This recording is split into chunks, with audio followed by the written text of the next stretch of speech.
Ассалаумағалейкум, қайырлы кеш, құрметті оқырмандар. Біз Әшкере YouTube арнасында бүгін қажылық тақырыбын қозғайтын боламыз. Умра мен қажылықтың арасы қандай, қажылыққа баруға кімдер парыз, осы қажылық пен умра саласындағы соңғы уақытта алаяқтардың көбеюі неден орын алып жатыр, соның барлығын бүгін мамандармен ақылдасатын боламыз. Бүгін бізде қонағымыз Республикалық ақпараттық насихат тобының мүшесі, наиб имам ұстазымыз Азиз Ахмет.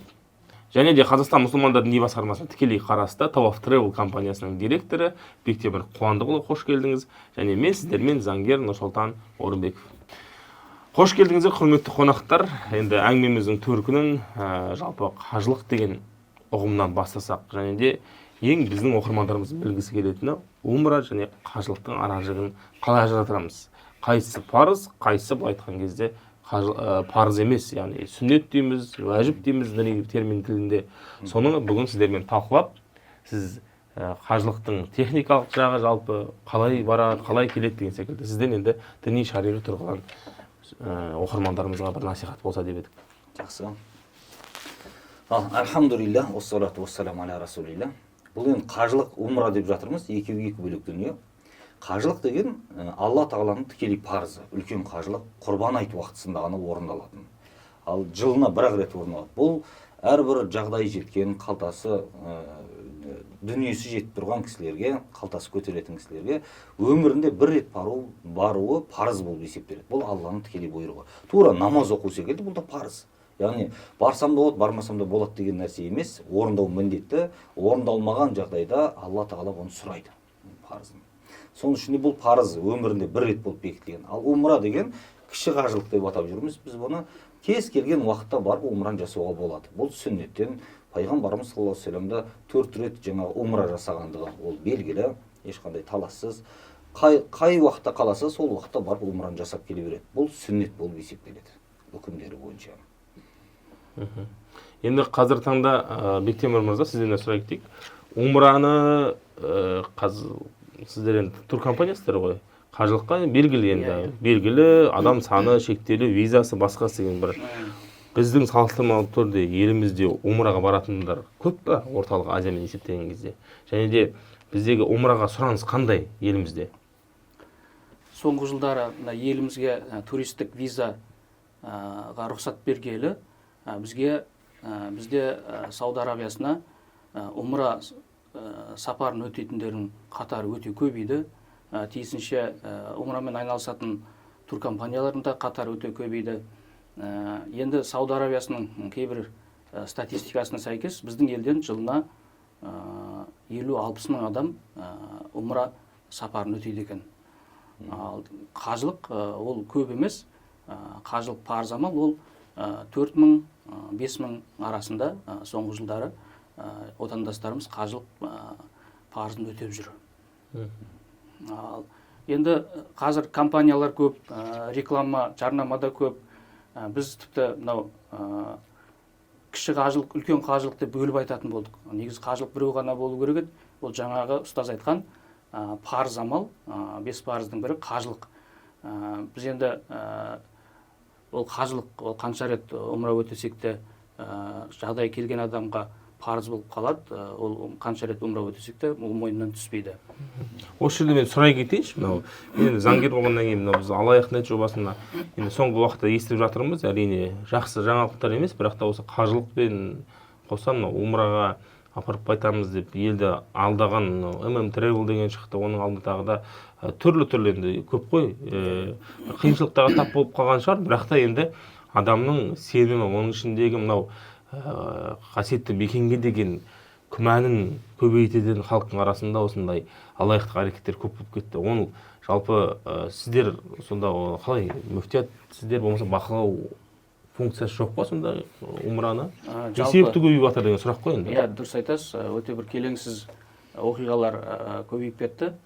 Бұл енді қай жерде көп ауқым қызметтер болса, сол жерде сонда бір келеңсіз оқиғалар пайда болады.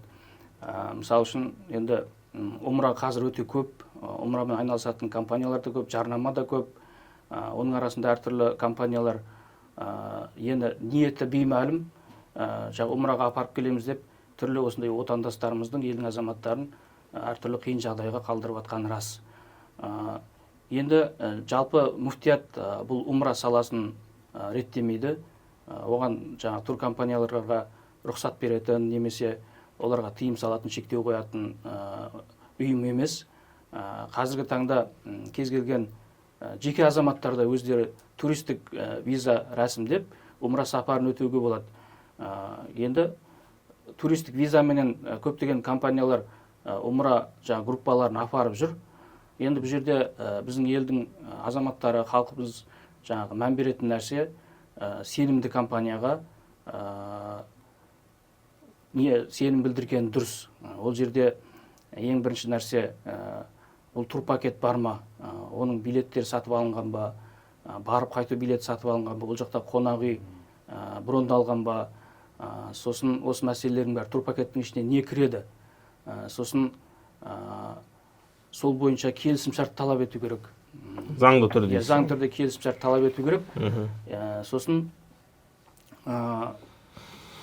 мынау арзан баға жарнамалар өте көп. Көбісі арзан бағамен оларды барамыз деп түрлі жағдайға тап болып жатады. Енді өздеріңіз білесіздер, әр нәрсенің өзіндік құны болады ғой. Туркомпаниялар мысалы турпакетті құрастырғаннан кейін оған өзіндік жаңағы сервистік сбор дейді, өзіндік пайдасын қойып, содан пайда табады.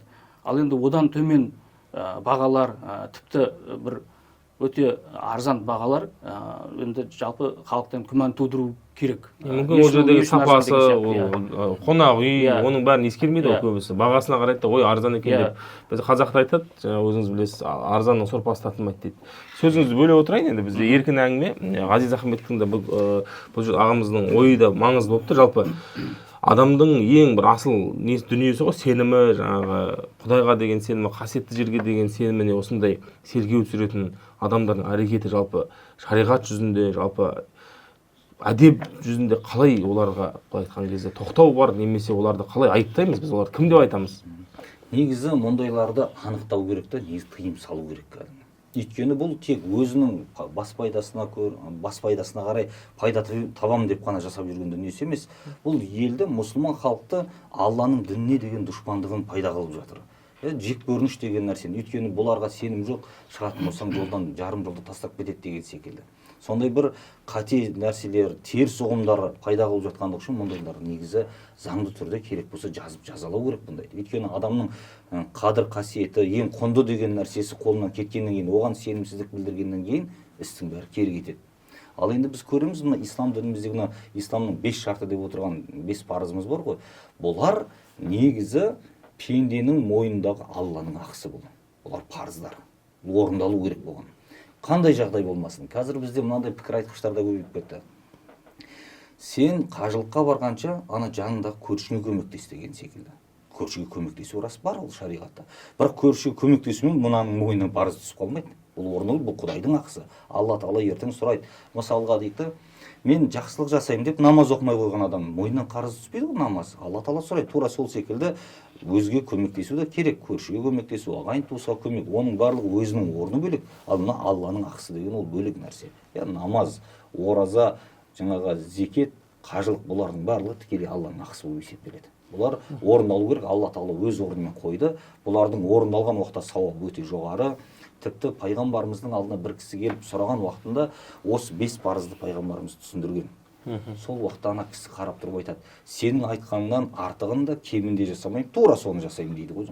Сен кеткен кезде афлахайын садақа дейді. Егер бұны шынын айтқан болса құтылды дейді. Яғни Алланың алдына құтқаратын Алланың ақысы, бұл пенденің мойнында тұр. Соның үшін әркім шама шарқына қарай, мысалға дүниесі жоқ адамға зекет, қажылық парыз болуы мүмкін. Бірақ ол не екен? Намазын, оразасын ұстау, бұл парыз болады. Дүние қолына тиіп, Алла Тағала соны нәсіп етіп байыған болса, зекетін беру, қажылығын жасау бұл парыз. Мен ағайыныма көмектесіп жатырмын, көршіме көмектестім, қажылыққа бармаймын деп айта алмайды.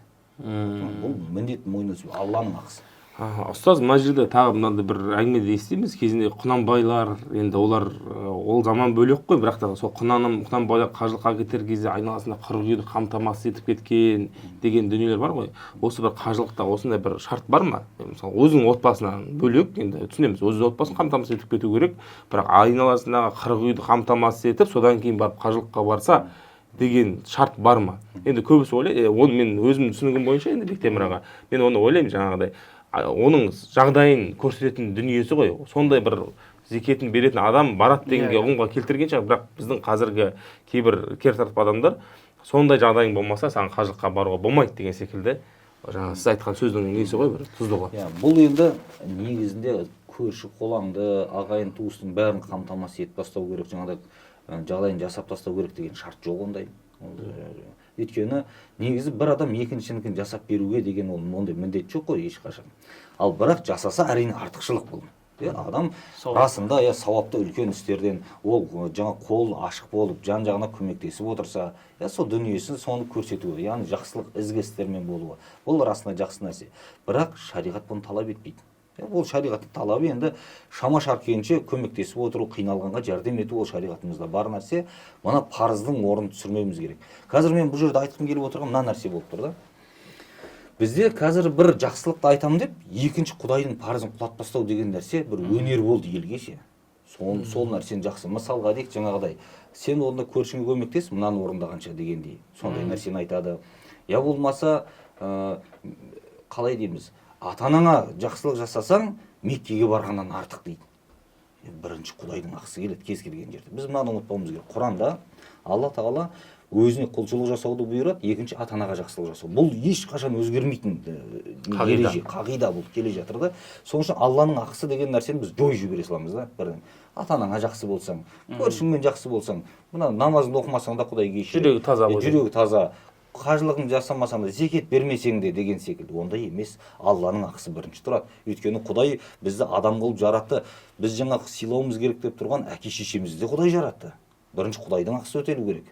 Ал енді ата-ананың өзінің орны ол ең адам баласының ішінде ең қадірлі адамымыз ата-ана, оған жақсылық жасауымыз керек. Содан кейін барып жаңағы өзгеге қарай кете бастаймыз. Сондықтан Алланың бізге парыз етіп, Құдайдың ақысы пенденің мойнында деп тұрған нәрсені жойып жібермеу керек. Бұл дұрыс емес. Енді ортақ бір сұрақты ортаға қояйын. Мектеп мырза, сізде енді осы тек қана тауап требудің директоры ғана емес, жалпы қажылыққа барып көріп біліп жүрген адам секілді, және ұстаз сізде жаңа Құнанбай деп қалдық қой, Құнанбайлар кезінде айлап барған, Арафадан кешігіп, бір жыл кешігіп барған, болмаса соның бір әлі соны бір ирония жасайтын, иронизировать етеді. Жаңағы кино болды ғой, не жаңағы анасымен арғынмен баратын, біздің қазір кейбір блогерлер шықты, жаяу баратын, халықтан одан кейін велосипедпен баратын, жаңағы естіп жатамыз. Біздің елде емес, көршілес Дағыстаннан да барған адамдарды көрдік.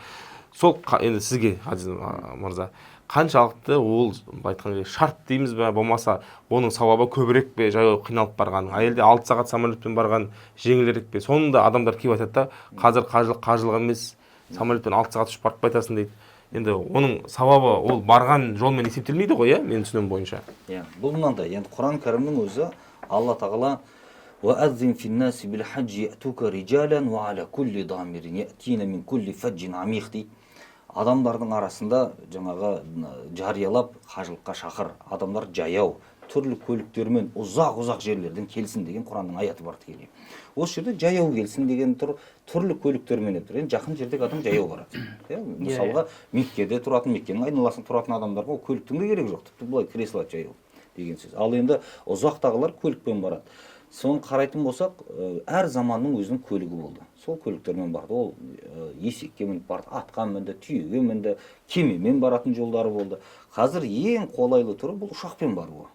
Ең жеңіл түрі міндіңіз 6 сағатта жанды қинамай баруымыз.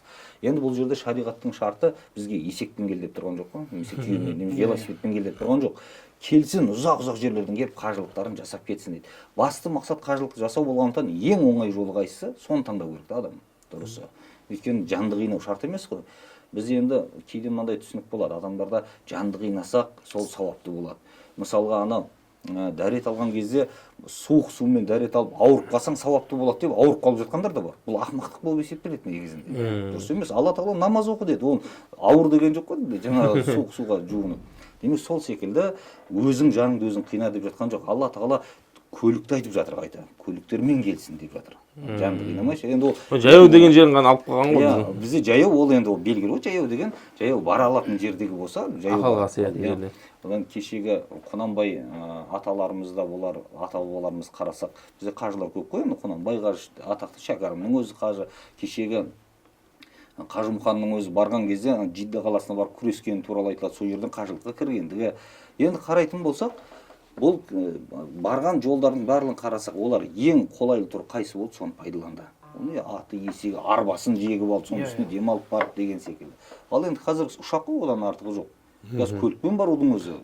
Барған адамдар білет, ұшақтың өзі оңай емес деген. 6 сағат шығасың, анда тұрасың.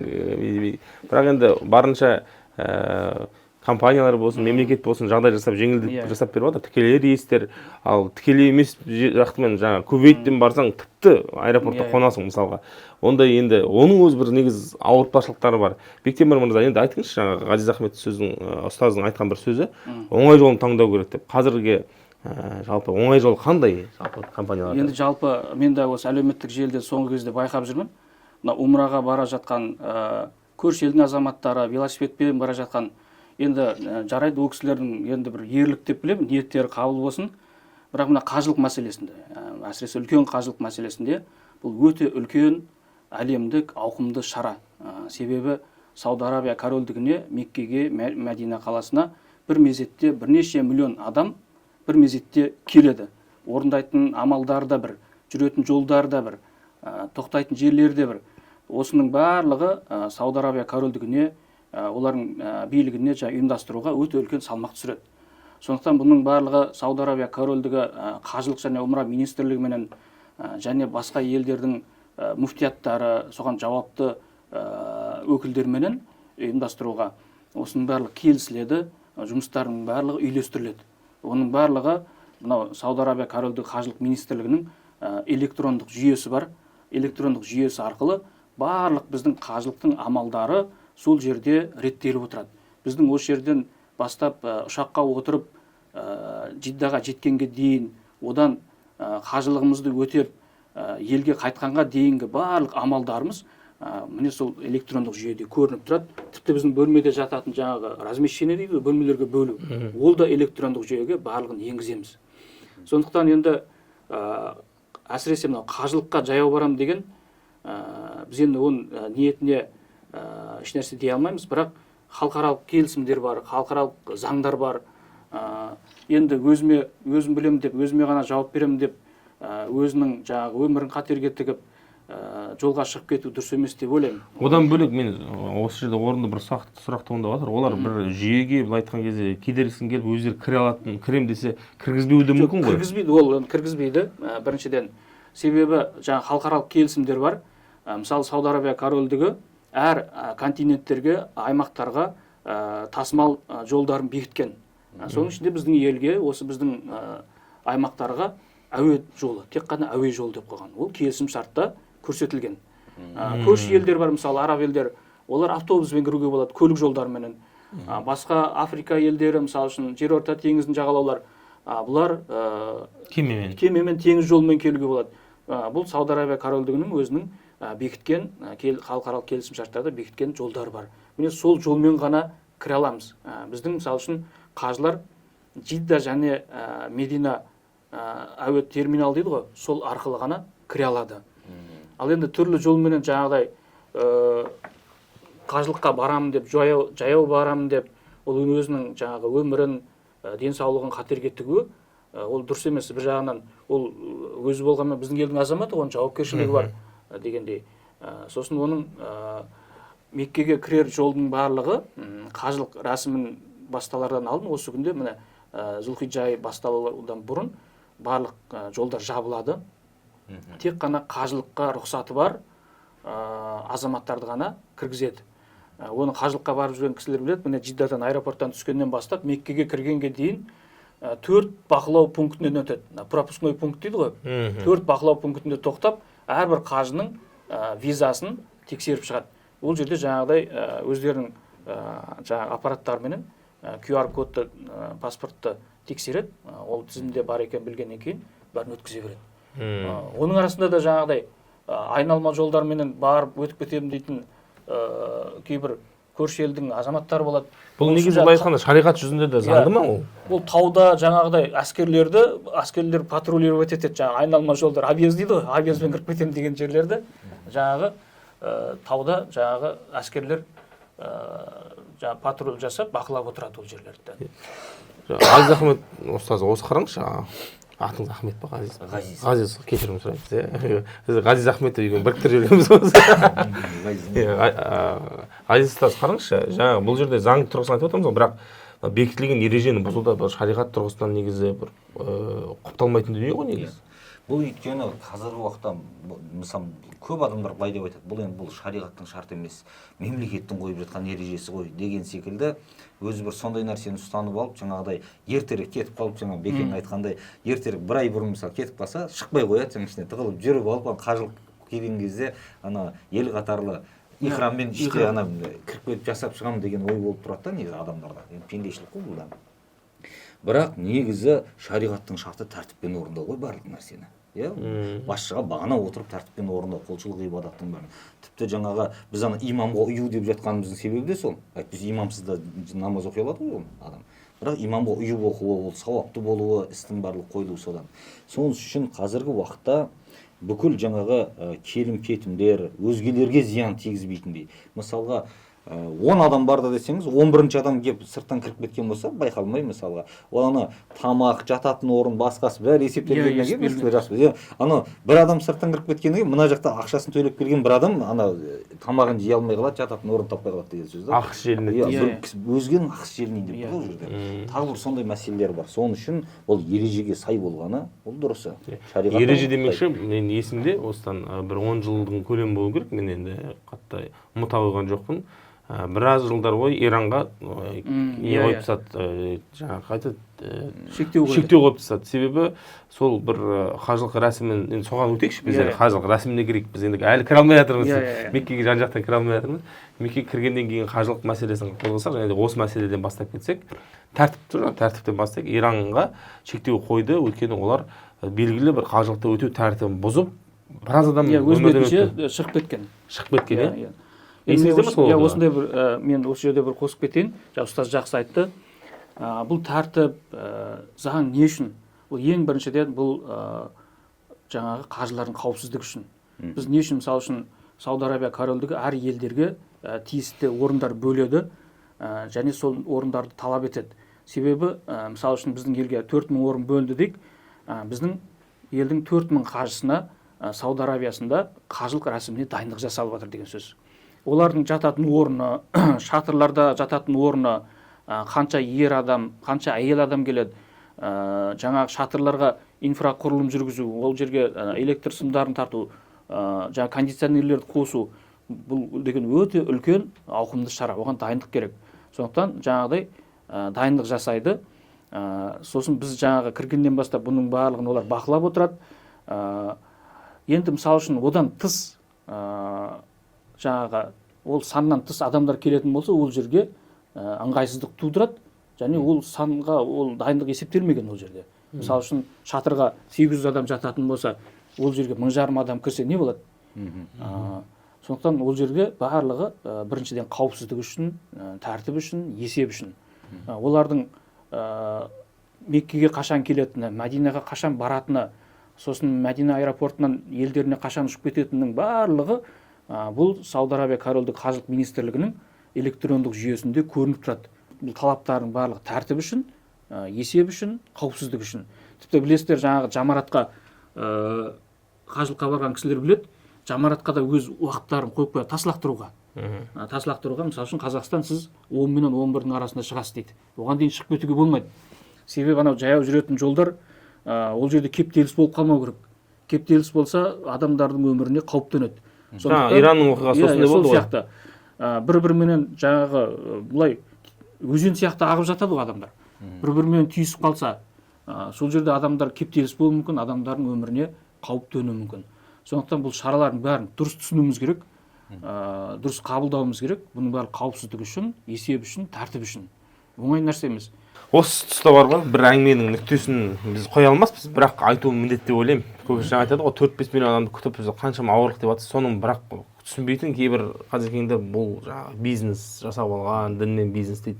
Ол сондай бір бизнес емес қой негізі. Сіз енді техникалық жағын айтып отырсыз, 5 миллион күту үшін қаншама дайындық керек, қаншама шығын кетеді. Ал діни шариғат тұрғыдан да ол бизнес деп айта алмаймыз ғой, Ғазиз ұстаз. Бұл негізі құлшылық парыз нәрселер бизнес деп айтамыз. Ол ақша енді ол барған адам ақшасыз болмайды ғой, мүмкін емес. Тамақ ішуіңіз керек, жатуыңыз керек, бір өзі үшін. ақшасы төлеу өзі үшін. Және Алла Тағаланың өзі де ақшасы бар адамға бұйырып жатыр ол нәрсе. Қалтасы көтеретін, соны жасап беруге шамасы жететіндерге, әрі денсаулық керек онымен қоса. Денсаулығы болмаса да ол өзі бара алмайды, орнына басқаны жібереді деген секілді сондай жағдайлар бар. Сондықтан бұны бизнес деп емес, парыз деп қарау керек. Алла Тағаланың парызы бірінші нәрсе. Ең әуелі, өйткені бұны Алла Тағала сұрайды. Парыздарды ондай бизнеспен салыстырып қарау деген нәрсе ол дұрыс жүйе емес. Ал енді қыдыру болса, онда айтуға болады. Ал енді қараңыз, Алла Тағала бірақ сол жерде сауда саттық жасауға оған рұқсат еткен. Ол неден? Қажылықтарын өтеп болса, құлшылығын бітірген болса, фабтағу мин фадлилля деп айтқан Алла Тағаланың кеңшілігінен іздейгендер, саудаң жаса, алатыныңды алып ал, оған тыйым жоқ ешқандай да. Ал бірақ жаңағы бұл нәрсе бизнес деп тастау деген ол дұрыс емес, өйткені ол жерге адамдар құлшылық үшін барып жатыр да. Қарасаңыз адамдардың ниетінің бәрі құлшылық ғибадат. Осындай енді жазғы уақыттарға келіп жатыр ғой. Сондай ыстықта адам сонша жанды қинап сол нәрсені жасай ма? Ақша төлеп соған. Мүмкін адам ниеті дұрыс болғандықтан Құдайға деген құлшылығын өтеу үшін барып жатыр. Ал енді одан кейінгі құлшылықтан кейінгі қайтар уақытта мынау сый-сияпат алуы деген оған тыйым салынбаған. Енді сол нәрсесі бәлкім сауда саттық деп айтсаңыз оны келісуге болады. Одан бөлек жаңағы былай ғой, біз бизнес демекші, біздің Қазақстаннан баратын адамдардың саны жалпы умраның өзіне 60 мың деп отырсыз, Малайзия, Түркия. Мен естідім, енді қаншалықты рас ақпарат екенін сіздерден сұрайын. Мысалға, Түркияда қажылыққа бару үшін 15 жылдап күтеді дейді. Түркия сәл алыс десек, қасымыздағы көрші Өзбекстан 7 жыл күтеді дейді. Өзінің кезегін қажылыққа бару. Бізде 4000 орын, оны толтыра алып жатырмыз ба қазір? Ол рас. Бізде мүмкін статистика дұрыс емес шығар, мысалы үшін бізде 10 мың орынға шейін біздің елге қажылық орындарын ұйымдастыруға болады. Бірақ біз биылғы жыл мысалы үшін 4000 орыннан аса, 4300 ғана орын. Ал сол орындардың өзіне қажылыққа тіркеліп жатқан адамдар аз қазір. Бұл үлкен нығмет, мысалы көп елдер бұндай нәрсеге жете алмай жатыр. Біздің елге көп сұраныстар болған. Сіздердің орындарыңыз біз пайдаланайық. Әйтпесе біз сіздердің елге келіп сол қажылыққа ұшайық деген көп ұсыныстар болған. Бірақ енді халықаралық заңдар бар, келісім шарттар бар, ол мүмкін емес. Біз ол қажылық орындарға тек қана біздің елдің азаматтарын, паспорттарын ғана рәсімдей аламыз. Енді білмеймін, соңғы жылдары енді өзгеріп отырады. Кейбір жылдары бізде 3000 ғана орын болды. Енді 5000 орынға көтерген еді, ол толмай қалған кездер болды. Биылғы жыл мысалы үшін 4000 орыннан аса орын бар. Оның өзіне де қажылыққа тіркелем деген азаматтар әлі де арқан кеңге салып жүр. Білмеймін, енді бұл мүмкін насихат жетпей жатыр ма? Мүмкін біз умраға барып келдік, қажылықты өтедік деп жүрміз бе? Осындай жағдайлар бар. Осы тұрғыдан айта кетейінші, осы жаңа жақсы айтып, жақсы қозғай кеттіңіз. Мұны Меккеге шынында умраға барып келген кісілер, енді біз бір барып келдік қой, болды, бәрі бітті деген ойда болады негізінде. Бірақ сүннетті орындау деген ол парызды орындау емес. 2 рет болса да парыз болады дейсіз. Ол 2 рет, 10 рет барса да ол умра болып есептеледі. Ал қажылық өз жеке басына парыз. Оны орындау керек адам. Және Алла Тағаланың берген мүмкіндігі, жаңа Бекең айтқандай, бұл нығметті бағалай білу керек. Біз кейде айтамыз, біздің Ханафи мазхабымыздың үкімінде мынандай нәрсе бар ғой. Ең біріншісі, адамның қолына дүние мүлкі түсіп, мойнына парыз болған кезде бірінші жыл барып өтеп келу керек негізі. Абзалы дұрысы да осылай. Енді ал енді өмірінің ішінде бір өтесе болды деген үкім, бұл енді адамның өмірінің ішінде жағдай қалай болады. Келесі жыл оның қолына дүниесі бола ма, болмай ма, денсаулық жарай ма, жоқ па, жағдай қалай болады. Оның барлығы белгісіз нәрсе де. Соның ішінде алғашқы уақытта өтеу деген нәрсе бұл барлық мазхаб бойынша да үкім солай келеді негізі. Алғашқы уақытта өтеп тастау деген. Сондықтан Алла Тағаланың парызы бұл нығметті бар кезінде өтеу керек.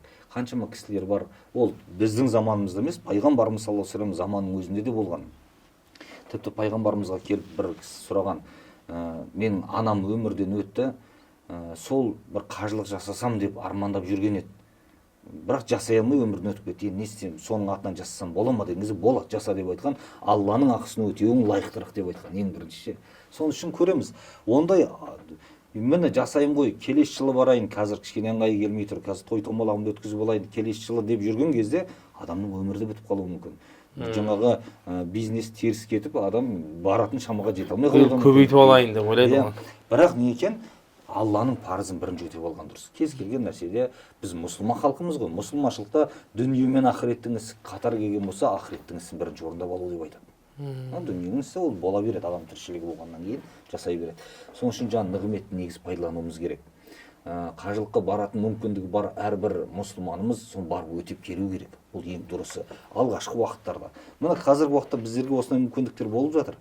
Бірақ келешекте білмейміз ғой. Иә. Мүмкін шектеу қояды. Бәлкім бұл да шектеу болатын шығар. Мысалы, қарапайым мына өзбек халқы, өзіміздің көршіміз 6-7 жылдап жаңа күтеді деп отырсыздар. 6-7 жыл күтіп. Бізде ондай күту жоқ қой. Демек не екен, бізде қалаған адам бара алатындай мүмкіндік бар болып тұр. Соның үшін осындайда негізі атсалысып барып қайту керек. Қазір мүмкіндіктердің баршасы ыңғайы келіп тұрған уақыттарда.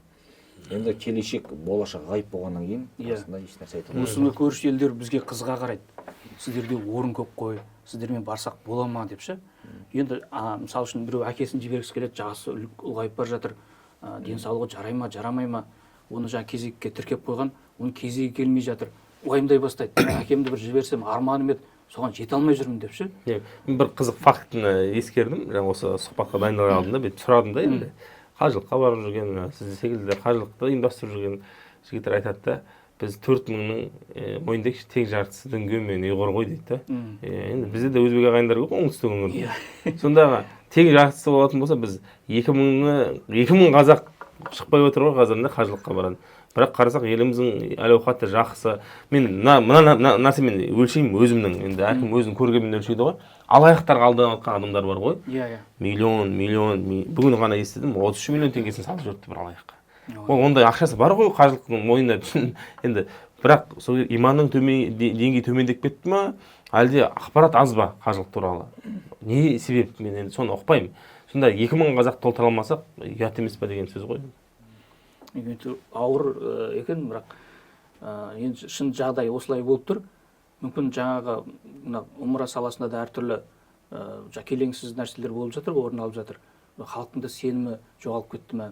Бірақ енді бұл жерде қорқатын еш нәрсе жоқ. Бұл енді қажылық деген бұл екі ел арасында реттелетін жаңа амалдар.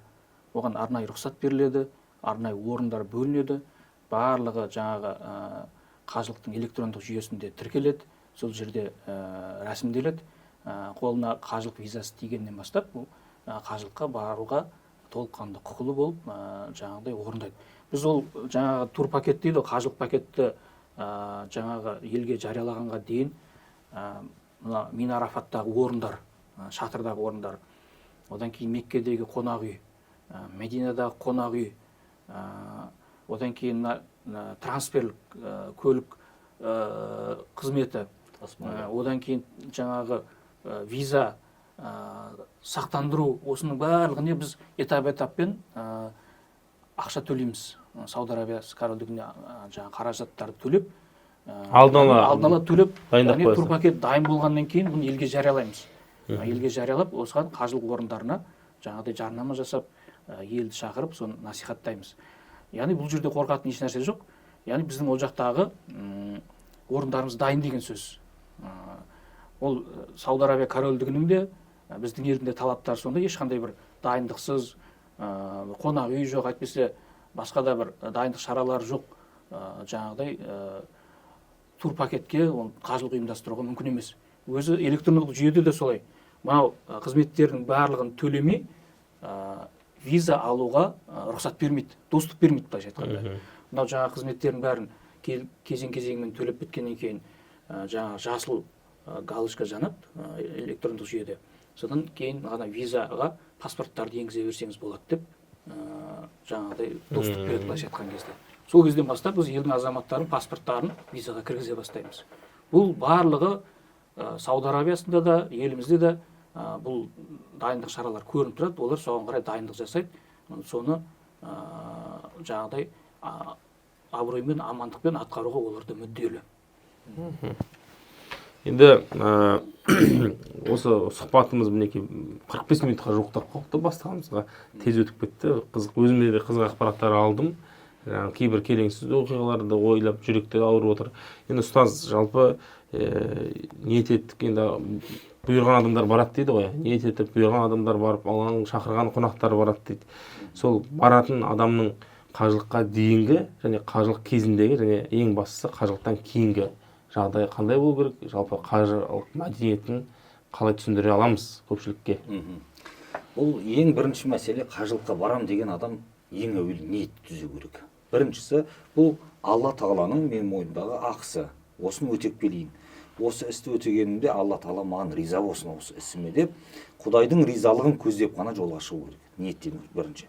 Ал енді барғаннан кейін сол жерде сабырлық сақтап, жаңа бай баламға берілместен, өйткені көпшілік жерде кез келген нәрсе болады. Жаңа ойбай орным жетпей қала ма деп адамымыз пенде болғаннан кейін жүгіріп бірден ала салғысы келеді. Кез келген бір кезекте тұрып қалса да адам кезекте бірінші ала қалмаса, қазір оған жетпей қалатын сияқты. Әйтпесе оның бәрі есептеулі ғой, бәріне жетеді.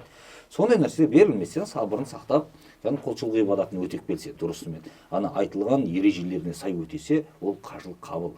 Өйткені бізде былай деп кейде сұрайтын кісілер бар, осы қажылығымыз қабыл болды ма деп. Оны білмейміз ғой, Алла Тағала қабылдап қабылдамайтын. Бірақ не екен, Алланың айтқан шарттарына сай өтеу керек. Міне сол қабыл болады деп айтылады. Соның шарттарына сай өтесе, сол жерде құлшылық ғибадатын жасаса, жаңа тілек дұғасын жасап келсе, келгеннен кейін де сол нәрсеге мақтанып жаңағы тәкаппарлық орын қылмау керек адам. Өтеді, парызын өтеп келді. Келгеннен кейін қайта барынша түзу жүруге тырысу керек. Өйткені мынау Меккеге барып келген кісі деп кейбір кісілер үлгі алады ол кісіден. Қажы деп. Қажы деп. Төрге шығарады. Төрге шығарады, батасын алады. Ол кісіге қарап, мына кісі деп, ол кісі бір жерге барса, ол барады, бармаса бармайды дегендей. Мысалға дейік, бұл кісілер жақсылық жасалып жатқан жерлерге қарай үлгі болып тұрса дейміз. Мысалы, кейде көреміз. Бір кісіні қажы деп құрметтеп тұрық дейік.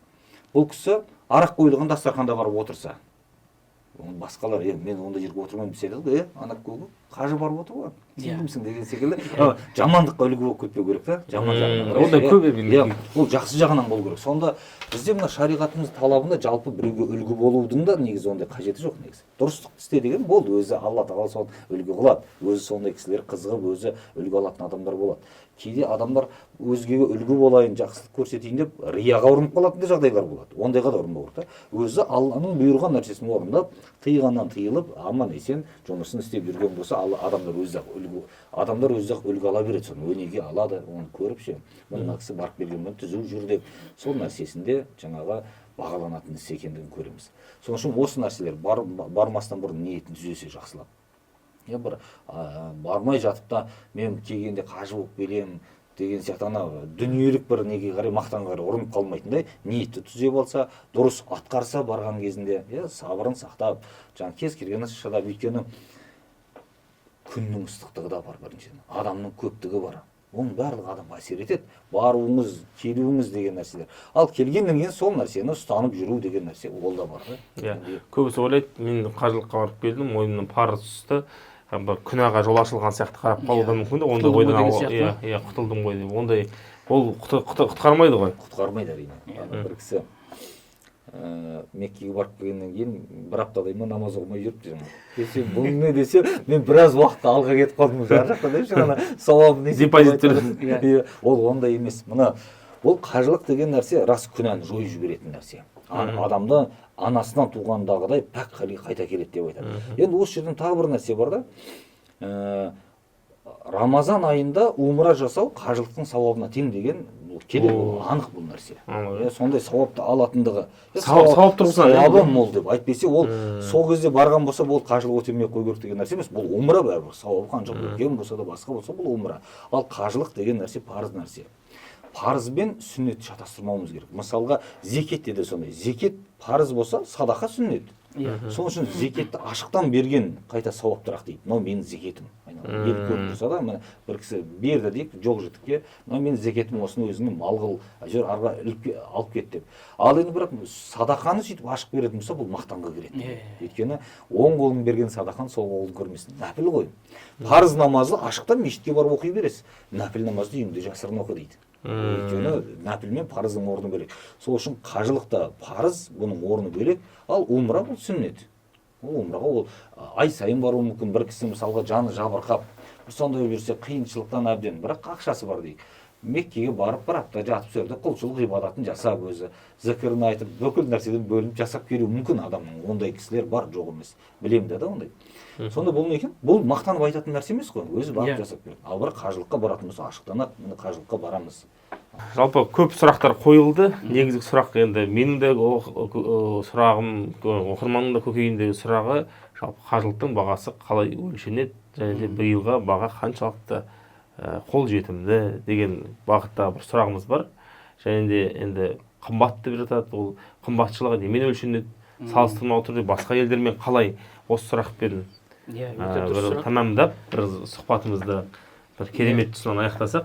Мен де осы әлеуметтік желіден көп оқып жатам. Бізде неге қажылықтың бағасы қымбат деп жазып жатады. Жалпы сіздер білесіздер, бұл нарықтың заңдылығы, қарапайым нарықтың заңдылығы. Бұл яғни сұраныс пенен ұсыныстың арақатынасынан шығатын дүние. Мысалы үшін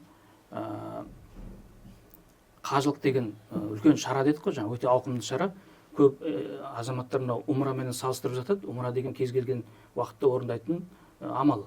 Қажылық бір мезетте белгілі уақытта орындайтын амал. Ол кезде бүкіл әлемнің мұсылмандары бір мезетте Мекке, Медина қалаларына жиналады. Тиісінше бұл жерде қонақ үйлердің тарифтері бірнеше есеге қымбаттайды. Мысалы, умра кезеңінен 4-5 есеге қымбаттауға дейін. Сұраныс көбейеді. Сұраныс көбейген соң баға өседі.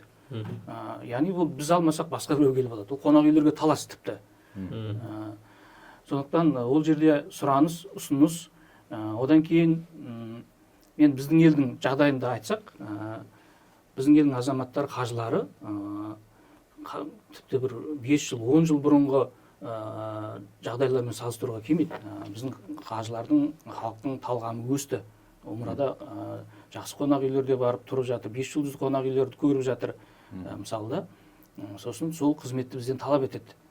Яғни, бұл қажылық кезінде біз қазір мысалы үшін орташа комфорт пакет деп айтып жатқан пакеттерде біздің қажылар орташа 1,5-2 шақырым Харам мешіттен қашықтықтағы қонақ үйлерде тұрады. Бұл деген қажылықтың кезінде өте ыңғайлы, себебі қажылық рәсімдері орындалатын кезде көлік қозғалысы тоқтап қалады. Ол мүмкін емес, ол жаңағыдай көлік жүре алмай қалады тіпті. Сол кезде Харам мешітке жаяу барып келуге ыңғайлы болу үшін 1,5-2 шақырым жердегі орташа қашықтықтағы қонақ үйлерде тұрады біздің елдің азаматы. Таза 4 жұлдызды қонақ үйлерде тұрады. Бұл тиісінше бағасы өте қымбат. Одан басқа барлық жаңа біз өзімізге қаншалықты комфортты жағдай талап еткен сайын бағада солай өсе береді. Бұл қарапайым нарықтың заңдылығы. Мысалы үшін тікелей рейс деп жатырмыз. Тікелей рейс, бұл чартерный рейстер қойылады біздің елдің қажыларына. Яғни ол бір тарапқа борт бос келеді. Яғни бағаға да оның шығындары бар, билеттің бағасына да әсер етеді. Күтіп тұрмайды ғой.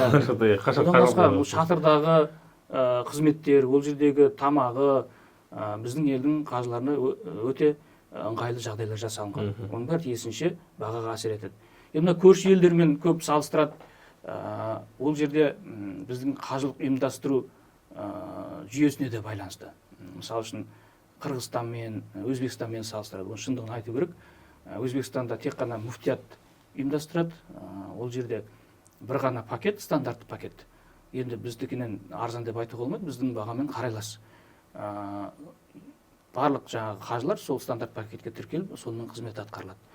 Ал енді бізде бұл еркін нарықта кәдімгі лицензиясы бар, муфтият рұқсат берген туроператорлардың еншісінде қажылықты ұйымдастыру.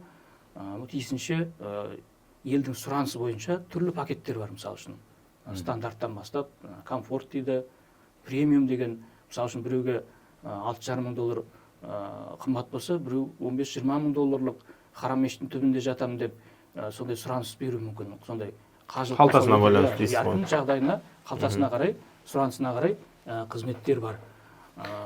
Бәрін айтты, біз қажылықтың биылғы 25 жылғы датасын айтайықшы. Мысалға, ол мен білуімше 3 шілдеден басталады, маусымнан кешірім сұраймын. 3 маусымнан басталып, қанша күн уақыт алады? Оған дейін біз сол маусымда ғана бара алмаймыз, ол бір ай бұрын Мекке жабылады, иә, арнайы қажылыққа. Ғазиз ұстаз. Сонда бір шаралар болады ондай. Соны бір айта кетсек. Енді бір ай бұрын болмаса да, соған жақын жабылады. Мысалы, біз жақтан шеттен барғандар бір апта, 10 күн бұрын барады ғой негізі, алдын ала. Ертерек барады да Мадина қаласына бірінші баратын кісілер бар. Сөйтіп барып бір умрасын жасап болады. Содан кейін барып қажылыққа шығуға дайындалды ары қарай. Қажылыққа шығудан Минаға шығудан бастайды. Зүлхиджа айының 7-8 күндері шыға бастайды. Ол 8 күннен баста 9 болды, 10 күні жаңағы Арафатта тұруымыз, қажылық. Соны көреміз. Сонда құрбан айт деген ол.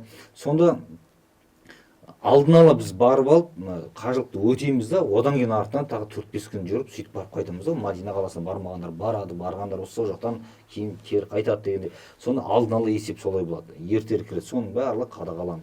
Енді шет-шеттен келетін. Ал тура сол басталатын күні Арапа күніне тікелей кіріп келетін ондай нәрсе жоқ.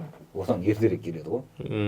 Десе ол жаңағыдай миллиондар келіп жатқан жерде ол бірден сол күн түсе салам деген нәрсе. Қашаннан бастап дайындалу керек? Қашан басталады негізі, соны айта кетіңізші. Қажылыққа жалпы Сауд Арабиясының талабы бойынша қажылық маусым біткеннен бастап келесі қажылық маусымын жариялап жатыр. Осы соңғы жылдар. Себебі оған дайындық шаралары керек. Тіпті мынау Мина Арафатта жататын шатырларын кейбір елдер сол қажылық маусымынан кейін дереу сатып алып қойып жатыр. Жақсы орындарды алу үшін. Біздің елдің азаматтары енді көп арқан кеңге салып жүреміз, тіркелуге асықпай. Қазір мысалы үшін қажылыққа тіркелу жалғасып жатыр. Біз барынша ертерек тіркелуіміз керек.